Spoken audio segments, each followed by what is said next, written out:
Hocam bu rızk güleme. Aa bunlar gayrı başladım sen. Dedim hala bu da bir güzelliğiydi derim maşallah. Ey Allah.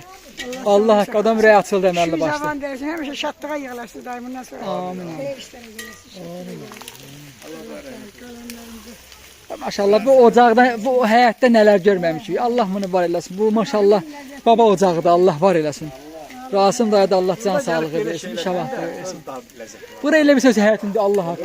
O qədər marağa gəlir bu həyat. Baba ocağı da, baba ocağı şirin olur. Allah haqqı. Ey şatıramı hayat kalacak. Millet hamdurana kaydı. Bəh, bəh, bəh, bəh, bəh. Ah bu nə? Nə atqın məcunu? Sen çıkara kısmet çıkara. Hə, götürüm dersən, hə. Gəl. Gəl, ay, bəh. Hə, mən yaxşı. Gəl, xala olsan yaxşısan. Lent bozulur. Bəh, gətir. Aa, bu nə atqın? Allah, bu nədir? Aa, bu nədir? Elma, bu nədir elma? Ay, maşallah. Bəh.